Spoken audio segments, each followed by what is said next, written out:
That's not okay with your credit card. You can't call your credit card or even a credit bureau and say, why did this get on my credit? Or why did that happen? There's laws against that. Kick it.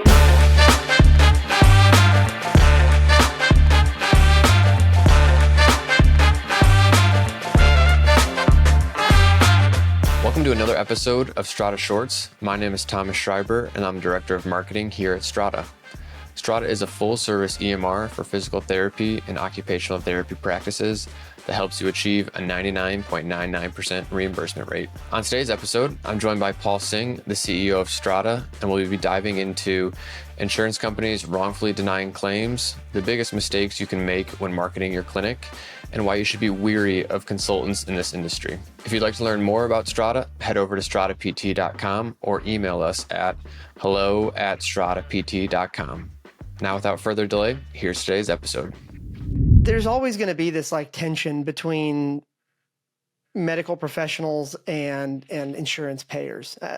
Just plain and simple, there's always going to be a tension there because, just for simplicity's sake, the medical practice wants to get paid everything they're owed for everything they think they should have done for that patient. And on the other side, the payer, they've got to be careful here because if you're not, there's a slippery slope of potential challenges where somebody accidentally throws in an extra code or two or, all that stuff. And so there's this healthy tension between the two sides. That's true of any relationship in business.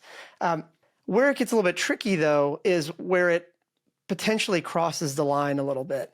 And what I mean by that is I think we would all agree that if a practitioner or somebody tried to fraudulently charge extra codes or extra time for a given procedure, I think we can all agree that would be bad and that insurance payers shouldn't have to pay that. That I think we can all universally agree on that. But on the flip side, that's where this thing gets a little bit muddy because just how many hoops are we making people jump through just to get paid? In other words, the really simple summary or way to talk about this is that what I think started out as really good intentions, meaning, hey, payers want a little bit more information just to make sure that the doctors or the practitioners aren't screwing things up accidentally.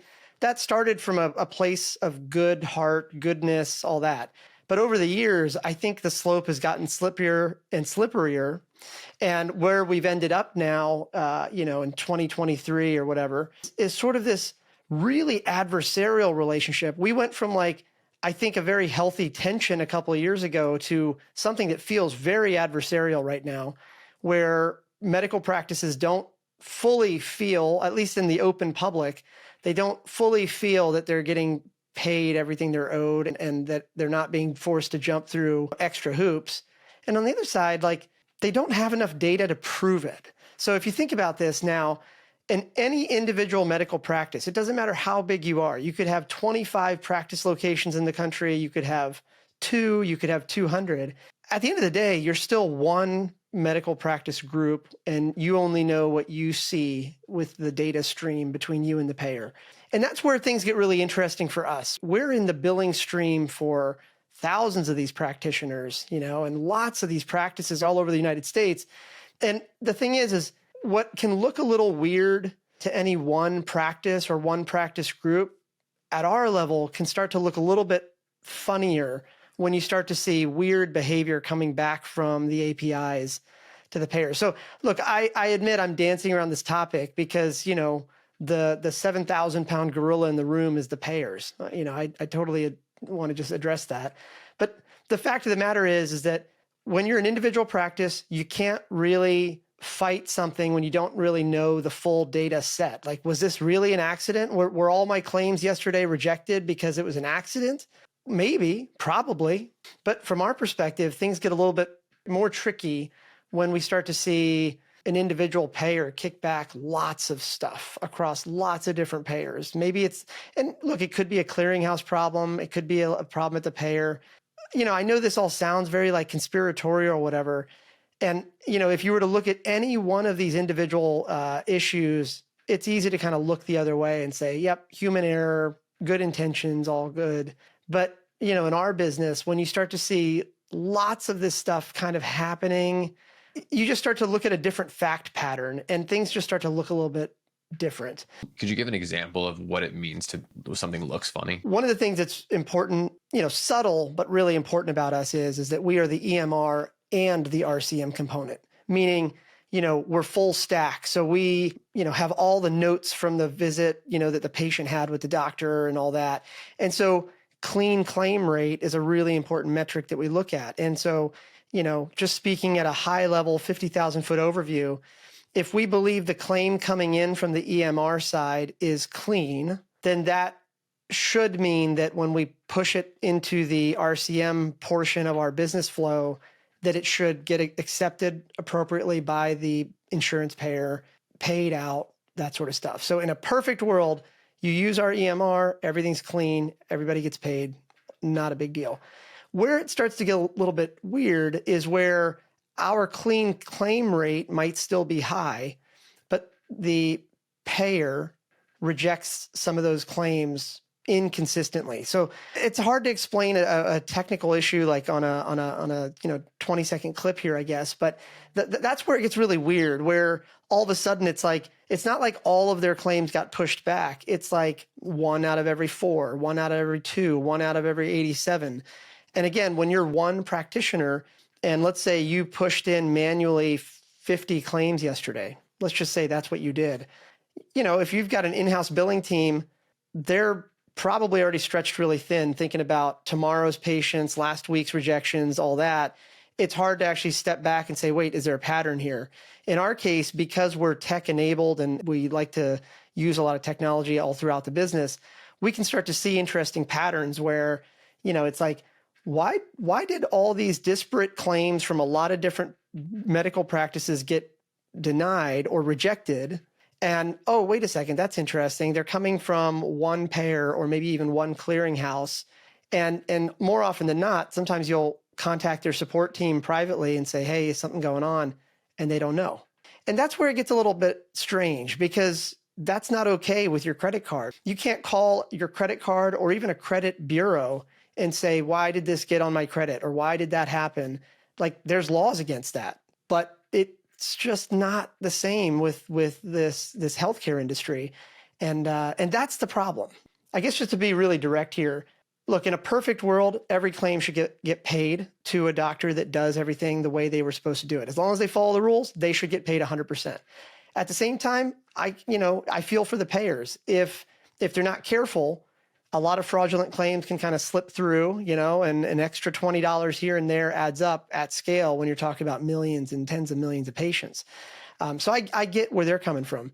But the fundamental problem we're dealing with here is I think what started out as good intentions has turned into something that actually hurts the average medical practice. It's kind of like when you go to the airport, it's like, and hopefully I don't get, bring out the wrong crowd here, but it's like when you go to the airport, because of one security incident, everybody has to take their shoes off now, which at face value, I get it. But now we're talking about the reality that millions of people walk through the airport every day and are inconvenienced by this because of one issue. So I'm not saying we should lower the standard of anti-fraud measurements or anti-terrorism, all that stuff. What I am saying is that you can't take a heavy hand to this. We've had practices that, they've been around for 10, 20 years sometimes, and they want to sell. And, I'll be on some of those calls like, hey, look, we get it, just what's going on. And I still distinctly remember one doctor saying, look, 20 years ago, I would just fill out the form, fax it into the payer, look the other way, and everything was fine. I'd get paid. And today it's just not that anymore. And he, in his words, he said something like, and I'm like 65 now, I'm just not playing the game anymore. I'm done. And from your perspective, Paul, in the last 10, 15 years, maybe even longer than that, why has the insurance company, you think, made it so much more difficult because of the potential of fraudulent claims? Or is it deeper than that? Okay, so this is a really nuanced question. I think that, if we're just armchair quarterbacking right here on this show, then it's easy to point the finger at the payer and say, oh, look at those idiots. They screwed it up royally and stuff like that. But if you take the optimistic view on this, the reality is that the payers are probably all good people that all have good intentions, that genuinely care about healthcare. And so let's just kind of play that out for a minute. If you believe that they are good people, then what's happened here is what started out as good intent, like, hey, let's figure out how to make sure every claim is fully documented so that the patient understands what we paid for and all that, like, right? But then where it got really slippery is where those requirements or those hoops that the practitioner had to jump through to like get paid got really burdensome. I'm not trying to skirt your question, but the best way for me to kind of talk about this is like, look, when you download a government form, as an example, if you're, let's just say you go download a government form, an IRS 1040, any document that a citizen would download from a government agency, right there, typically on the first page, I don't know what the technical term for it is, but there's a version number of what that document is. And at the somewhere on that page, it also says expected completion time. Because a long time ago, for better or for worse, lawmakers realized that you can't unreasonably burden somebody. Like, it's one thing to ask them to fill out a form that might take 10 minutes each time. It's another thing to make them fill out a form that could potentially take 3 days, 4 days, 5 days. And I think that that's where we're going to end up with this like payer-payee relationship in the long term is for better or for worse. I think there's going to be regulatory intervention at some point where, we recognize at the government level that all of this stuff that started out as good intention has now turned into something that burdens the average medical practice that is just trying to do the right thing, and make a living while they're doing it. So it's complex. That's the problem here. And it's causing guys like that customer you were talking to or that practice you were talking to say, it's deterring people to either shut down their practice or not even start the practice because or become totally cash based. And that's why I think we see so much of the popularity now between people pushing for owners to be purely cash based. But as we've talked about, one of the reasons that healthcare technology has not progressed at the same rate as consumer technology or business technology is fundamentally the barriers that exist. So for example, if you and I want to start a, coaching business or sell coffee, 20 years ago, you had to have a relationship with a local bank and personally guarantee something. And then maybe you'd get that like credit card swipey thing like I had to do with my first business. Today, it's a lot easier. You can just sign up for Stripe or authorize.net or, Square or whatever, and you can collect money tomorrow. That doesn't exist with healthcare, at least at the RCM side of the business. And that's a big barrier that stops a lot of new players. And that's the point I'm kind of getting at is that if we really want to make a better experience for patients, for doctors, even for payers, then somewhere in there, we have to make the what I would call sort of the business stack easier. It should be not easy, but it should be easier to enter in and become a new doctor. It should be easier to at least understand how to get paid and what the processes are and things like that. And I think that's where we come in. Like, I don't want to think that I'm naive enough to believe we can change a whole industry. I don't want to be that naive. But I think that any large scale industry change, if we look at consumer tech and business tech, always starts with transparency. So, that's a big part of our strategy as we go into the second half of 2023 is let's just start exposing the data. Let's expose all the aggregate data that we have at the payer level, the practice level, the code level. Let's just put it all out there and let the audience decide what they want to do with it. Look, if you're listening to anything like this content, you're probably in those private Facebook groups where that people are asking every day and sometimes anonymously asking, hey, how much should I get paid for this CPT code?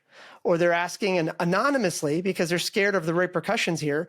They're asking anonymously, hey, why did this get denied? Or why do you think that got denied or whatever? Like they're so scared of the big incumbent players about, potentially, pissing off the hand that feeds them. And that tells you a lot about what I sort of referred to earlier as what started out as like a healthy tension seems like it might have now become accidentally adversarial. There are certain trade groups that I probably don't want to name here, but if you're listening, who I'm talking about.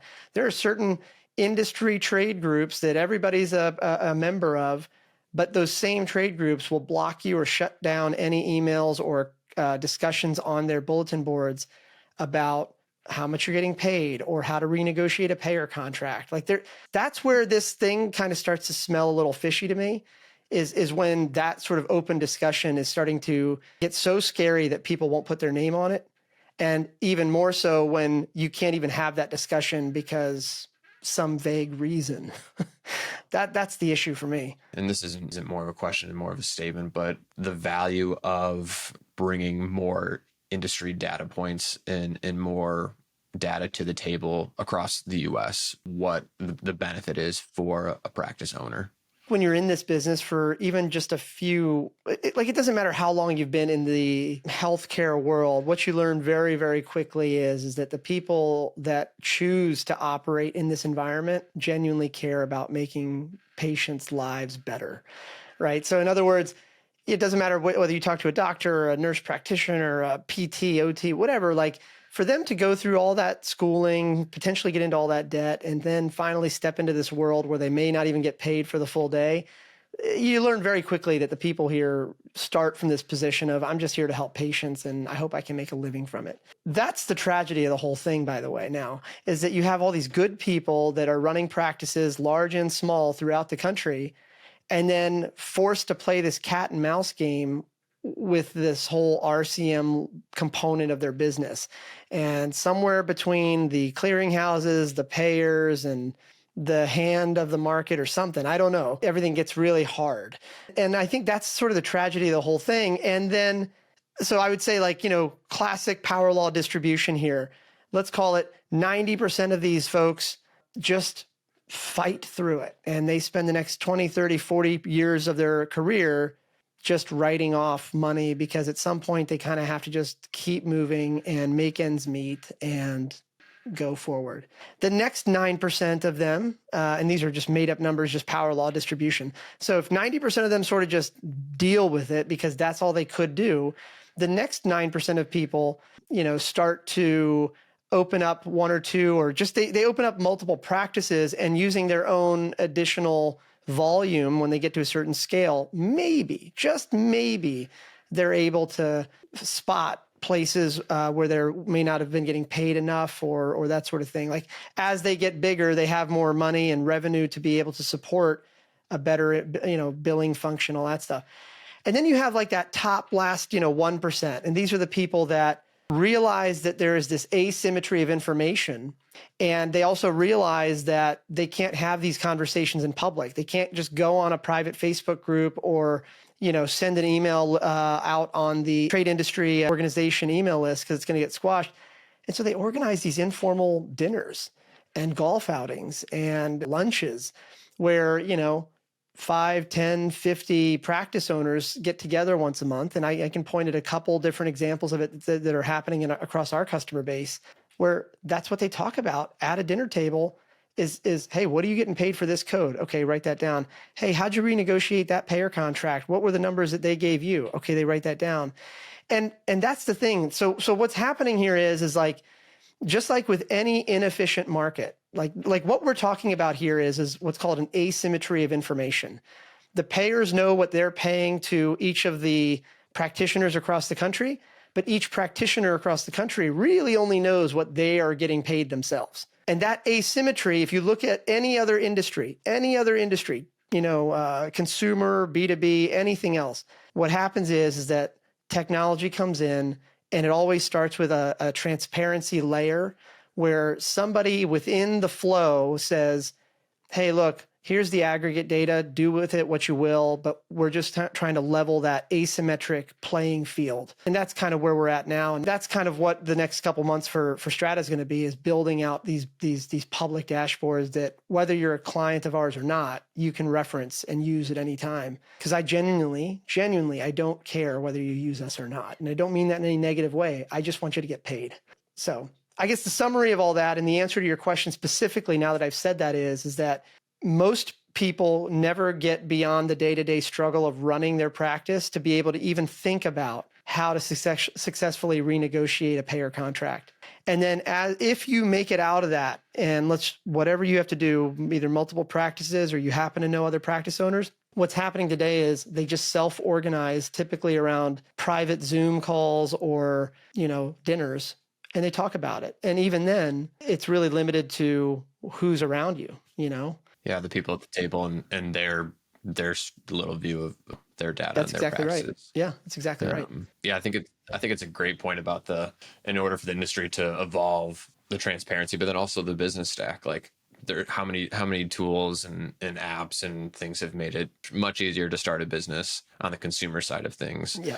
Like you said, Square, Stripe, but any additional tools. I'm not proposing that we lower the barrier to entry from a clinical or, licensing standpoint at all. Like like I want my pediatrician to have passed every standard so that I know that the care that my kids are getting is great, right? So like I think some forms of that are really good and important, but then there's other parts of friction that I think are detrimental, and that's what I'm really referring to, is that the RCM component of running a practice or being a medical practitioner in this country is, I think, unnecessarily hard.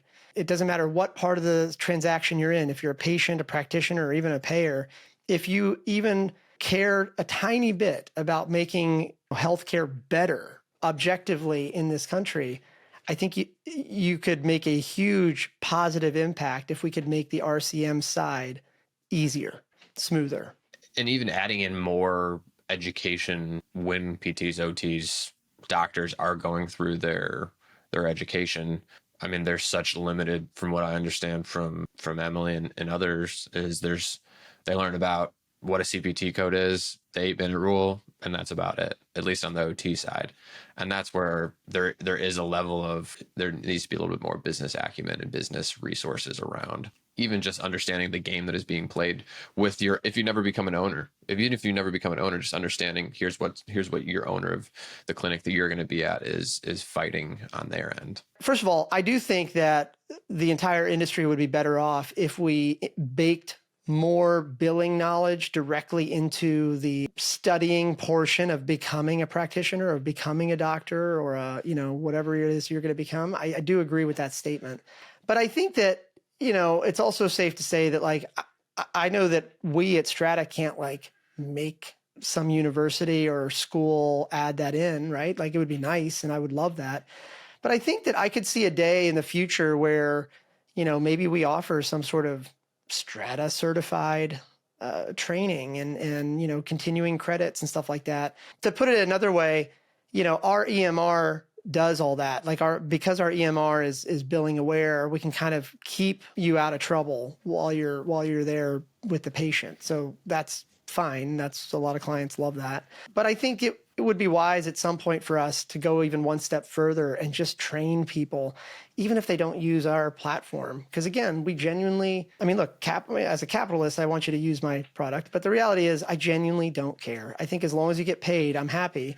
And if you want to go through a bunch of training that we give you for free or however we want to do it, and you get a better clean claim rate because you now know you always got to get an authorization. You now know more about like the payers and, what's allowed with that code, what's not allowed with that code. If you understand all that, you're going to get paid. Like, that's great. And I could see a day where there's like a Strata certified thing that you can put on your LinkedIn just to show your potential employer in the future that whether or not you use Strata, you understand billing. I could absolutely see that in the future. So maybe from your standpoint, when you've talked to our past customers, what are those challenges on the marketing side for OTPT businesses that you're seeing? I'll probably lose some friends here, but let's just do it. I think most consultants and middlemen suck. And what I mean by that is that there are always, in any industry, there's always like a couple consultants and middlemen and platforms that genuinely want to do the right thing and have the capacity to do the right thing. But the vast majority of them, I think, probably started with good intentions, but just kind of charge a lot and return nothing. So let's just use an example of that. So let's talk about marketing as a PT practice or OT or speech practice or frankly, any medical practice. I don't know why I'm like hesitating here, but the reality is that I talk to a bunch of our clients all the time. And when I ask about like what consultant they've tried or what platform they've used in the past for marketing or whatever, I look at it and I'm like, oh, wow, those things that you just paid for would never stand a chance in the consumer or B2B world. that's where I'm getting at. Like if I haven't totally turned anybody off by listening to this or whatever so far, I would just say that like by healthcare standards, I'm sure everything's fine. All these consultants and middlemen and marketing platforms are great. But if you could actually look for just a minute at the comparables in the B2B world and in the consumer world, the vast majority of marketing platforms and consultants here in this industry are ridiculous. And I know that's not going to win me any friends, but again, I genuinely care about making sure that practices, get what they paid for. And so I think there's a couple things that we could do, and I'm hesitating because I don't want to like totally give away the playbook before I have tested it or we've tested it or whatever. But I think that, if you look at sort of the way we think about customer acquisition, demand generation, awareness, market awareness, brand, all that stuff, we're pulling directly from the consumer and B2B playbooks. I mean, that's my background, your background, and frankly, everybody on the engineering team's background. That's what I've been sort of recruiting, is if you're not on the RCM team, I don't want any healthcare experience. And so let me just be really blunt. I think the reality is that most practices in this country, medical practices in this country, should be able to dominate their local pay-per-click advertising for probably no more than $1,000 or $2,000 a month. Tops, total, all in. I think a budget like $1,000 or $2,000 a month on some combination of Facebook, LinkedIn, TikTok, whatever, pick your platform. I think $1,000 or $2,000 tops is really what you need to dominate the local environment, because you don't have the problem that I have. Like running Strata, we need to build awareness across the country. So our numbers are a little bit different, but the idea is the same, right? And so that right there, what I just said in terms of numbers, that's orders of magnitude cheaper than what a lot of these consultants will have you believe. They'll I don't want to give prices because then you'll know who I'm talking about. But the point is, though, is that like the reality is that medical practices from an advertising and marketing standpoint are playing a hyper local game. In other words, it's really about dominating the impression share within a 10, 20, 30 mile radius of your practice, not going further than that. I've looked at the pay-per-click accounts for a couple of the practices that, join us, and immediately I can tell problems where I'm like, stop that, turn that off, don't do that, like just kill it. Where, they're charging sometimes $3,000, $5,000, $10,000 a practice location, and then diverting like maybe 10% of that payment to the paid platform. So I know this is a bunch of like industry jargon or whatever, but the reality is, or the summary is, most from a market, like when we think about the marketing layer of medical practices, most consultants and platforms suck. And, we wouldn't accept that sort of behavior in any other market, consumer, B2B, whatever, right? Like that's the reality. If you're still with me, I would say that like, let's just say you're listening to this, you run a practice and you're paying a consultant right now. I would just ask them straight up, what's my CAC per new patient? I'll explain what that means, but just ask that question in that way and see what happens. Because if they don't immediately respond with something other than, you should probably be worried. So just to be clear, CAC, cost of customer acquisition, right? So like in the consumer world, I know depending on the industry that I might be paying $30 per new customer, or I might be paying $300 per new customer. That is my CAC. And if I know what my CAC is, I can adjust my marketing budget accordingly. And if the person running my marketing doesn't understand CAC, then I have serious concerns about who's running my marketing and my pay-per-click. So for practice owners, you don't have to know enough to do the work, right? And here's common advice for almost anything you're going to do. You don't have to know enough to do the work yourself, but you do need to know enough to make sure you can identify who's blowing smoke at you. Because I do believe fundamentally, the vast majority of consultants and middlemen in the healthcare industry are, the 80 or 90% that aren't worth the money. Thanks for listening to another Strata Shorts episode. If you'd like to learn more about Strata and achieving a 99.99% reimbursement rate for your OT or PT practice, head over to stratapt.com or email us at hello@stratapt.com.